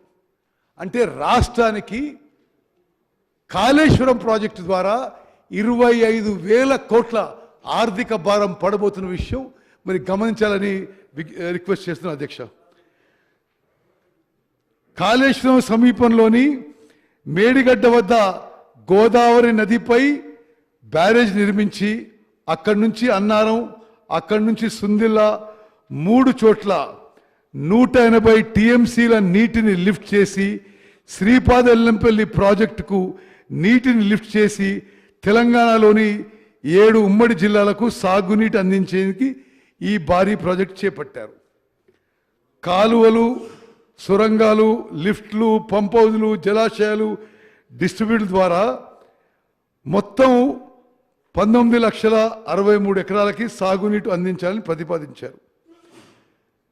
రికార్డు వేగంతో కట్టినట్లు అద్భుతమని చెప్పుకున్న ఈ ప్రాజెక్టు తెలంగాణ పాలిట గుదిబండగా మారింది. ప్లానింగ్తో పాటు డిజైన్ల లోపంతో ఈ ప్రాజెక్టు 5 ఏళ్లలోనే మూలన పడింది. ఇదేమీ పట్టించుకోకుండా అదనపు టీఎంసీ లిఫ్ట్ చేసేందుకు సిద్ధపడటం అప్పటి ప్రభుత్వపు అనాలోచిత నిర్ణయాలకు అద్దం పట్టింది. గడిచిన ఐదేళ్లలో సుందిళ్ళ నుంచి 162 టీఎంసీల నీటిని లిఫ్ట్ చేసి 51 టీఎంసీల నీటిని గేట్లు ఎత్తి మళ్ళీ సముద్రంలోకి వదిలేశారు. అంటే ప్రతి సంవత్సరం 180 టీఎంసీ అని చెప్పిండ్రు. 5 ఏళ్ల పాటు పూర్తిగా లెక్కేస్తే లిఫ్ట్ చేసింది 162 టీఎంసీ. 162 టీఎంసీలో మళ్ళీ 51 టీఎంసీ వదిలేశారు. దీంతో ఎత్తిపోతలకు ఖర్చు పెట్టిన నిధులన్నీ గోదావరి పాలయ్యాయి. మేడిగడ్డ నుంచి నీటిని ఎత్తిపోసడంతో ఎగువ నుంచి భారీ వరద వస్తే ఎల్లంపల్లి, సుందిళ్ళ, అన్నారం, మేడిగడ్డ గేట్లు ఎత్తి అప్పటి వరకు లిఫ్ట్ చేసిన నీటిని వృధాగా సముద్రంలోకి వదిలేయాల్సి వచ్చింది. ఈ ప్రాజెక్టుగా అయ్యే కరెంటు బిల్లులు, సరే నేను గతంలో చెప్పిన మళ్ళీ రిపీట్ చేయను, కాళేశ్వరం మరి ప్రాజెక్టుగా అయ్యే కరెంటు బిల్లు 10,000 కోట్లు. మరి అధ్యక్ష హరీష్ రావు గారు మధ్యలో ఏదో ప్రొటెస్ట్ చేస్తుండే, ఒక క్లారిఫికేషన్ ఇస్తున్నానికి, మిడ్ మానేర్ ప్రాజెక్టు 2007లో మొదలుపెట్టిన విషయం ఒకసారి నేను గుర్తు చేస్తున్నాను.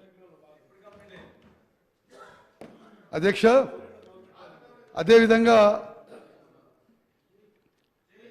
కాళేశ్వరం కట్టినప్పటి నుంచి ఈ ప్రాజెక్టు పోలీసు పహారా ఉండి నిషేధిత ప్రాంతంగానే ఉండిపోయింది. 2022 జూలై 14న గోదావరి వరదల్లో అన్నారం, కన్నెపల్లి పంప్ హౌజులు నీట మునిగాయి.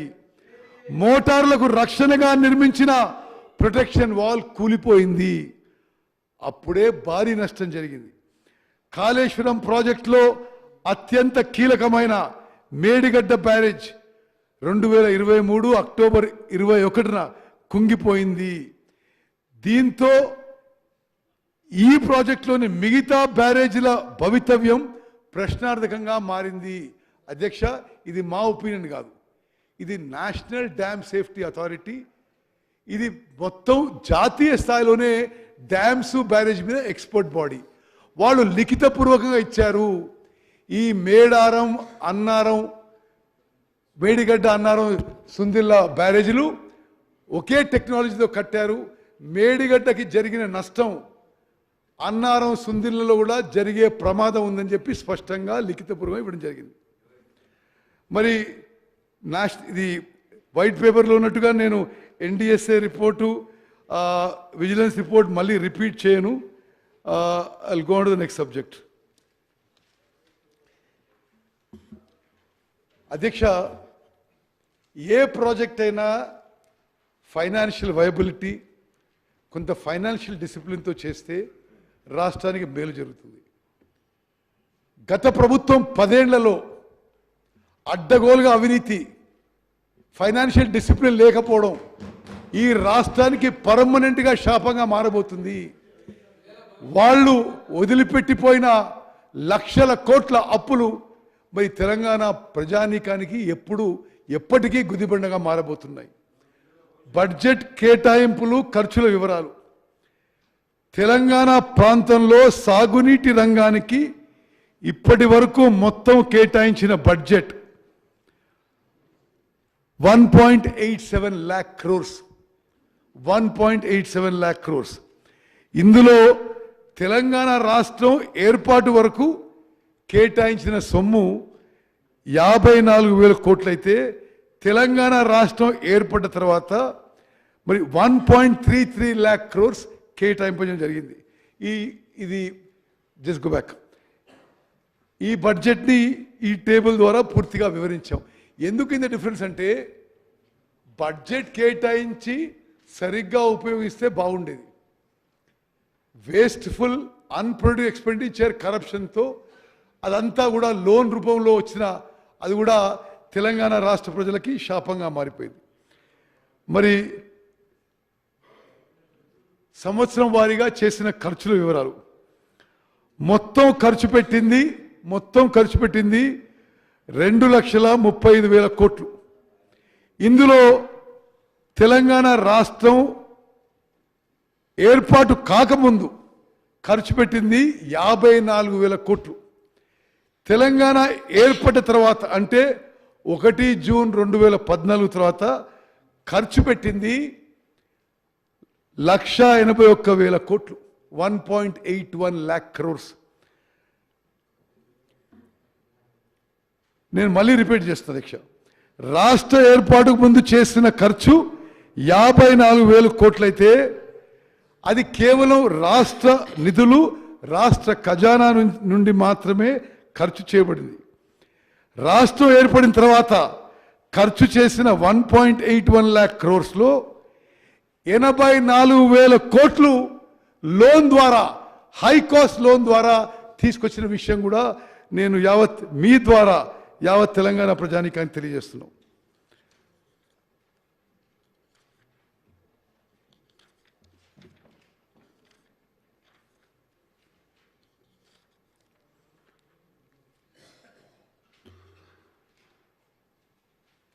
నీటిపారుదల వివరాలు, ఆర్థిక విశ్లేషణ. రాష్ట్రంలోని నీటిపారుదల ప్రాజెక్టులకు 2014 వరకు రాష్ట్ర బడ్జెట్ నుండే పూర్తిగా నిధులు కేటాయించారు. అయితే 2014 నుంచి 2023 వరకు నీటిపారుదల ప్రాజెక్టులకు రాష్ట్ర నిధుల శాతం 100% నుంచి 47%కి తగ్గుతూ వచ్చింది. రుణాల నుండి నిధుల శాతం వాటా 2014లో 0% ఉంటే 2023లో 53% పెరిగిన విషయం స్పీకర్ సార్ మీకు తెలియజేస్తున్నాను. రాష్ట్ర ఏర్పాటు తర్వాత బడ్జెట్ కేటాయింపుల్లో నీటిపారుదల శాఖ వాటా 2014 నుంచి 2024 సంవత్సరాల్లో తెలంగాణ జిఎస్డిపి నుంచి నీటిపారుదల ప్రాజెక్టులకు పర్సంటేజ్ వాటాలో క్రమంగా తగ్గుతూ వచ్చింది. మరి మీరు గమనించాలి, 2014 నుంచి 2023-24 వరకు జిఎస్డిపిలో ఇరిగేషన్ శాఖకి పర్సంటేజ్ తగ్గుతూ వచ్చింది.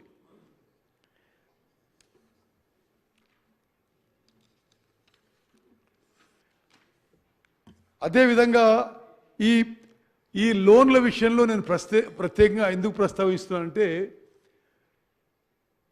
ఇప్పటి వరకు ఈ ప్రభుత్వం 80 అంటే బడ్జెట్లో కేటాయించింది కాకుండా 84,000 కోట్ల రూపాయల లోన్ తీసుకొచ్చింది. మరి కాళేశ్వరం ప్రాజెక్టుకి 61,000 కోట్లు, పాలమూరు రంగారెడ్డి ఎత్తిపోయి పథకానికి 7,000 కోట్ల రుణం. ఇది కాళేశ్వరం కార్పొరేషన్ కింద. రెండో corporation Telangana state water resources infrastructure development corporation limited. దీని ద్వారా మరి ఇందిరమ్మ మరి ఫ్లడ్ ఫ్లో కెనాల్కి, దేవాదుల ప్రాజెక్ట్కి, సమ్మక్క సాగర్కి, సీతారాం ఎత్తిపోతుల పథకానికి, సీతమ్మ సాగర్కి మరి దీని కింద 15,000 కోట్ల అప్పు. ఈ రెండు మరి పైన కేఐపిసిఎల్ ద్వారా, కింద పేర్కొనబడిన TSWRIDCL ద్వారా మొత్తం గత ప్రభుత్వం 10 ఏళ్లలో 84,000 కోట్ల అప్పు తీసుకొచ్చిన విషయం నేను మనం చేస్తాను. సాగునీటి ప్రాజెక్టుల పేరిట ప్రభుత్వం చేసిన అప్పులు మోయలేని భారంగా మారబోతున్నాయి. ఈ అప్పులు వడ్డీలు కలిపి రాబోయే 10 సంవత్సరాల్లో రాష్ట్ర ప్రభుత్వం 1.35 lakh crores 1,35,000 కోట్ల రూపాయలు చెల్లించాల్సి ఉంటుంది. వీటిలో అసలు 79,000 కోట్లు, వడ్డీ 56,000 కోట్లు. మరి రాబోయే 5 సంవత్సరాల్లో నీటిపారుదల శాఖ వార్షిక రుణభారం అంటే every year irrigation sector has to repay 16,000 కోట్లు అని చెప్పి నేను మనం చేస్తున్నాను. నెక్స్ట్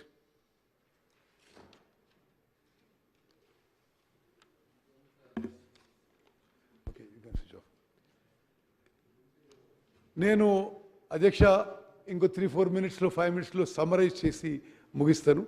నేను సమ్మరైజ్ చేసేటప్పుడు కొన్ని విషయాలు రిపీట్ చేస్తున్నాను. అది తప్పనిసరిగా మరి తెలంగాణలో ప్రజానీకానికి రైతులందరికీ తెలియాలనే ఉద్దేశంతో ఈ సమ్మరీలో కొన్ని విషయాలు రిపీట్ చేస్తున్నాను. తెలంగాణ రాష్ట్రం 2014లో ఏర్పాటైనప్పటి నుంచి సాగునీటి ప్రాజెక్టులపై అప్పటి ప్రభుత్వం భారీగా ఖర్చు చేసింది. కానీ వచ్చిన సామాజిక ఆర్థిక ప్రయోజనానికి పెట్టిన ఖర్చుకి పొంతన లేదు. దీనివల్ల రాష్ట్ర ఖజానాపై తీవ్రమైన భారం పడింది. దీనికి ప్రధాన కారణం సరైన ప్రణాళిక లేకుండా అనేక నీటిపారుదల ప్రాజెక్టులను ఒకేసారి చేపడం వల్ల అవి అసంపూర్తిగా ఉండి చివరి ఆయకట్టు రైతులకు సకాలంలో నీటిని అందించలేని పరిస్థితి ఏర్పడింది. నేను ముందు చెప్పిన విషయం ఫిగర్ ఒకసారి నేను మరి సభ్యులందరికీ ఒకసారి గుర్తు చేస్తున్నా. తెలంగాణ రాష్ట్రం ఏర్పడిన తర్వాత 1,81,000 కోట్లు ఖర్చు చేసినప్పటికీ కేవలం 15 లక్షల ఎకరాలు మాత్రమే సాగులోకి వచ్చింది. అనగా ఎకరాకు సుమారు 11,44,000 రూపాయలు భారీ ఖర్చు అయింది. మరి 2014 ముందు తెలంగాణ ప్రాంతంలో నీటిపారుదల ప్రాజెక్టులపై 54,000 కోట్లు ఖర్చు పెట్టి 57 లక్షల ఎకరాల ఆయకట్టు సాగునీటి వసతి అందించబడింది. అధ్యక్ష మీకు ఒక ఉదాహరణ చెప్తా, వాళ్ళది ఎంత అనాలోచితం, ఎంత వితౌట్ ప్లాన్. ఇది పోయిన సంవత్సరం గత ప్రభుత్వం యొక్క బడ్జెట్లో జస్ట్ 1 year బ్యాక్ వాళ్ళు ప్రజెంట్ చేసింది. దాంట్లో ఏమంటారు అధ్యక్ష, 2023-24లో అంటే ఇప్పుడు పూర్తి కావాలి 17.21 లక్షల ఎకరాలు కొత్త ఆయకట్టు సృష్టిస్తామని చెప్పి పోయిన బడ్జెట్ బుక్లో చెప్పారు. వాస్తవంగా సృష్టించాక అధ్యక్ష 17.21 lakh ఎకర్స్ కొత్త ఇరిగేషన్ పొటెన్షియల్ మరి క్రియేట్ చేస్తామని చెప్పి వాస్తవంగా ఎంత క్రియేట్ చేసిండ్రు? 500 ఎకరాలకి అధ్యక్ష. 2023-24లో 17.21 లక్షల ఎకరాల ఆయకట్టుకు నీరు అందించవలసి ఉండగా ఇది పోయినసారి ప్రింటెడ్ బడ్జెట్ బుక్. కేవలం 500 ఎకరాల ఆయకట్టు మాత్రమే నీటి సామర్థ్యం సృష్టించగలిగారు. కాళేశ్వరం ప్రాజెక్టుపై ఇప్పటి వరకు మొత్తం 93,872 కోట్ల ఖర్చు చేసి కేవలం 98,590 ఎకరాలు మాత్రమే కొత్త ఆయకట్టుకు నీరు ఇవ్వడం జరిగింది. బ్యారేజీలు, పంప్ హౌజులు, సబ్స్టేషన్లు నిర్మించడం తప్ప రైతుకి నీరు అందించాలనే చిత్తశుద్ధి కనిపించలేదు. ఆయకట్టుకి నీరు అందించేందుకు అవసరమైన డిస్ట్రిబ్యూటర్లు, కాలువలు నిర్మించాలనే ఆలోచన లేకుండా పనులు జరిగాయి. అంతేకాకుండా పాలమూరు రంగారెడ్డి ఎత్తిపోతల పథకం, సీతారామ ఎత్తిపోతల పథకం కింద మరియు సీతమ్మ సాగర్ ప్రాజెక్టు వంటి ఇతర మూలధన వ్యయంతో కూడిన నీటిపారుదల ప్రాజెక్టులపై 36,000 కోట్లు ఖర్చు పెడితే ఇప్పటి వరకు ఒక్కెకరానికి కూడా నీరు అందించలేదు. పాలమూరు రంగారెడ్డి ప్రాజెక్టు, సీతారామ ఎత్తిపోతుల ప్రాజెక్టు, సీతమ్మ సాగర్ ప్రాజెక్టు మీద ఖర్చు పెట్టింది 36,000 కోట్లు. కొత్తగా ఆయకట్టు క్రియేట్ చేసింది 0. రీడిజైనింగ్తో పాటు కొత్త ప్రాజెక్టుల ప్లానింగ్ లోపాలు, పాత ప్రాజెక్టులు నిర్వహణకి గత ప్రభుత్వం పట్టించుకోలేదు. దీంతో గత 10 ఏళ్లలో సాగునీటి ప్రాజెక్టుల మనుగడ ప్రశ్నార్థకంగా మారింది. కడెం ప్రాజెక్టు నిర్వహణకు పట్టించుకోకుండా 15వ నెంబర్ గేట్ కౌంటర్ వెయిట్ కొట్టుకుపోయింది. ఆ గేటుని కిందికి దించే అవకాశం లేకుండా పోయింది. దీంతో నీళ్ళని కిందికి వదిలేయాల్సి వచ్చింది. ఫలితంగా ఈ యాసంగిలో ఆ ప్రాజెక్టు కింద 65,000 ఎకరాలకు క్రాప్ హాలిడే ఇవ్వాల్సి వచ్చింది. 2019 అక్టోబర్లో మూసీ ప్రాజెక్టు గేట్ కొట్టుకుపోయింది. ప్రాజెక్టు ఆపరేషన్ను కనీసం పట్టించుకోకపోవడంతోనే ఈ పరిస్థితి తలెత్తింది. అదే ఏడాది డిసెంబర్ 31న వనపర్తి జిల్లాలోని సరళా సాగర్ ప్రాజెక్టు గండిపడింది. సైఫన్ పద్ధతిలో ఏషియాలోనే నిర్మించిన మొదటి ప్రాజెక్టు ఇదే కాగా ప్రపంచంలో 2వది. దీని నిర్వహణ పట్టించుకోకపోవడంతో ప్రాజెక్టుకు గండిపడ్డది. చారిత్రాత్మక ప్రాజెక్టు, హిస్టారికల్ ప్రాజెక్టుకి గండిపడితే విచారం వ్యక్తం చేయాల్సిన మరి ఆనాటి ప్రభుత్వం పోతే పోయింది, ఇసుక దందాకి పనికొస్తుందని చులకన చేశారు. సరళా సాగర్ ప్రాజెక్టులో గండిపడితే విచారం వ్యక్తం చేయకపోగా పోతే పోయింది, ఇసుక దందాకు ఉపయోగపడుతుందని చెప్పి మరి గత ప్రభుత్వం స్టేట్మెంట్ ఇవ్వడం ఇది చాలా చాలా బాధాకరమైన విషయం. వారి లెగసీ మాకేమిచ్చారంటే, మరి గత టిఆర్ఎస్ ప్రభుత్వం రేవంత్ రెడ్డి గారి ప్రభుత్వానికి ఇచ్చిన లెగసీ కట్టకుండా ఉన్న బిల్లులు 28,412 బిల్లులు ఇరిగేషన్ శాఖలో బిల్లులు కట్టకుండా వదిలేసింది. మరి దాన్ని పూర్తిగా ఆ బిల్లులు కట్టాలంటే 10,455 కోట్లు. ఈ భారీ బకాయిలు చెల్లిస్తే కానీ కొత్త పనులు చేపట్టలేని పరిస్థితి నెలకొన్నది. రాష్ట్రం ఏర్పాటుకు ముందు ఎత్తిపోతల పథకాలకు సంబంధించి 13 లక్షల ఎకరాల ఆయకట్టును రూపొందించడానికి 39,000 కోట్లు ఖర్చు చేశారు.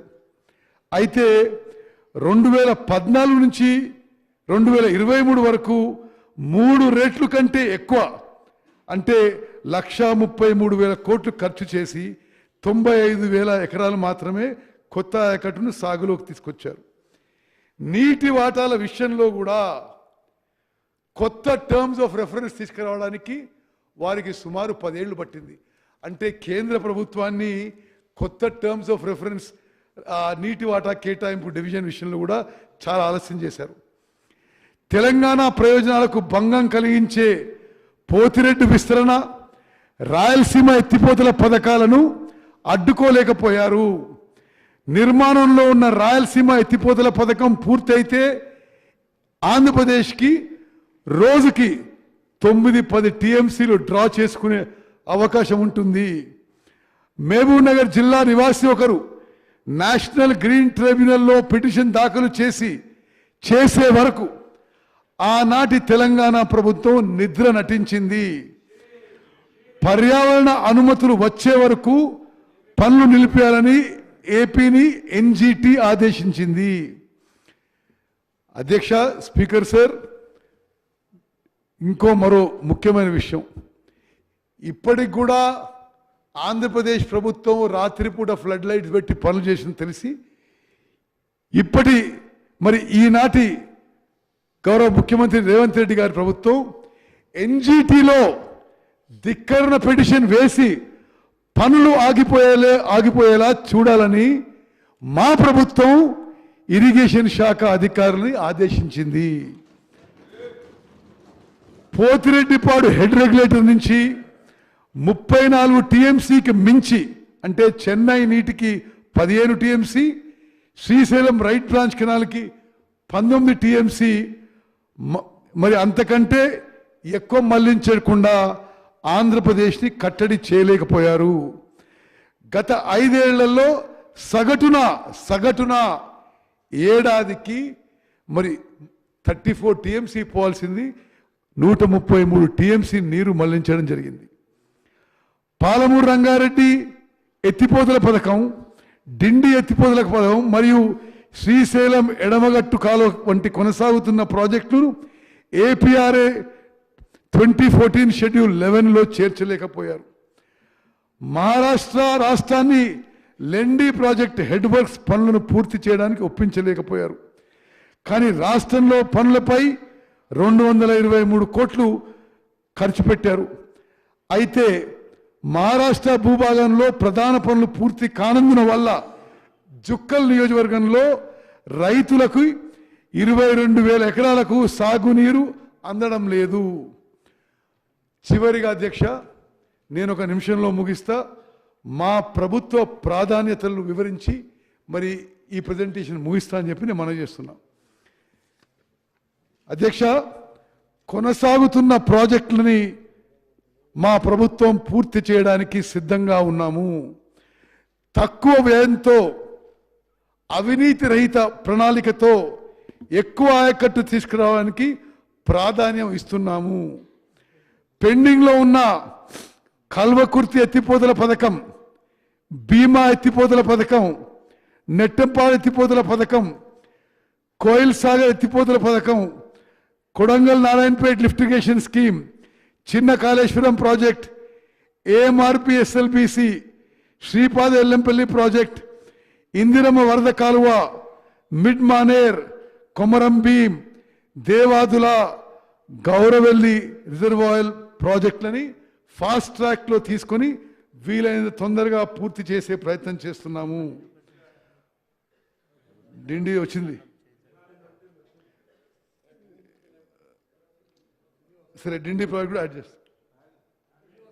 సరే, పాలమూరు రంగారెడ్డి ఎత్తిపోతల పథకానికి కేంద్ర ప్రభుత్వం నుంచి నిధులు ఇప్పించడానికి గౌరవ ముఖ్యమంత్రి గారు, నేను కేంద్ర వాటర్ రిసోర్సెస్ మినిస్టర్ షెకావత్ గారిని మరి రిప్రజెంట్ చేయగా వారు పాలమూరు రంగారెడ్డికి ఏబిపి పిఎంకేఎస్వై స్కీమ్లో మరి ఫండ్స్ ఇస్తామని హామీ ఇచ్చారు. ఆ విషయంలో మేము ఫాలోఅప్ చేస్తున్న విషయం నేను మనం చేస్తున్నాను. తెలంగాణ ప్రయోజనాలకి, తెలంగాణ రైతాంగ ప్రయోజనాలకి మా ప్రభుత్వం కట్టుబడి ఉంది. కృష్ణా నదీ జలాలకు సంబంధించి న్యాయపరంగా రాష్ట్రానికి రావాల్సిన నీటి వాటాను సాధించేందుకు చర్యలు తీసుకుంటాము. నిరాధారణకు గురైన కృష్ణా ప్రాజెక్టులు పూర్తి చేసి దక్షిణ తెలంగాణ ప్రాంతంలో ఆయకట్టుకి సాగునీటిని అందించి రైతులకి అండగా నిలబడతాము. జవాబుదారీతనం, పారదర్శకతో మా ప్రభుత్వం పనిచేస్తుంది. నిర్ణీత లక్ష్యాలను చేరుకునేందుకు చిత్తశుద్ధితో పనిచేస్తుంది. ప్రస్తుతం నీటిపారుదల ప్రాజెక్టు యొక్క పనులు వివిధ దశల్లో పురోగతిలో ఉన్నాయి. అవినీతి ఆస్కారం లేకుండా సమర్థమైన వినియోగంతో గరిష్ట ఆయకట్టుకు సాగునీటిని అందించేందుకు తగినన్ని నిధులు కేటాయిస్తేనే లక్ష్యం నెరవేరుతుంది. ఆ దిశగా కార్యాచరణ రూపొందించుకుంటాం. అందుకే ఈ ప్రభుత్వం తెలంగాణ ప్రజల ప్రయోజనాలను దృష్టిలో ఉంచుకొని పనుల స్థితిగతుల ఆధారంగా ప్రాజెక్టులకు సముచితంగా ప్రాధాన్యమిస్తూ అవసరమైన నిధులు అందించడానికి కట్టుబడి ఉంది. అధ్యక్ష, సమ్మరైజ్ చేయడానికి ఈ మధ్యకాలంలో కొంతమంది పెద్ద మనుషులు మేడిగడ్డ, అన్నారం, సుందిల్లా బ్యారేజ్లు మేము రిపేర్ చేస్తుంటారు. చాలా స్పష్టంగా ఈ శాసనసభ ద్వారా ప్రకటిస్తున్నాము. కొత్తగా నిన్న రాత్రి నుంచి అన్నారం బ్యారేజ్లో కూడా లీక్ పెద్దగా పెద్దగా మరి డ్యామేజ్ జరిగే ప్రమాదం స్పష్టంగా అవపడుతుంది.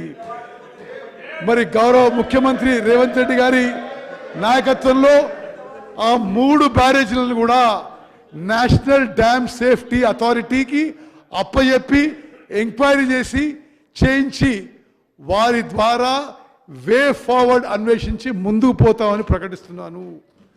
అదేవిధంగా విజిలెన్స్ ఎంక్వైరీలో తేలిన వాస్తవాలు బట్టి ఈ ప్రభుత్వం కఠిన చర్యలు తీసుకోబోతున్నాము.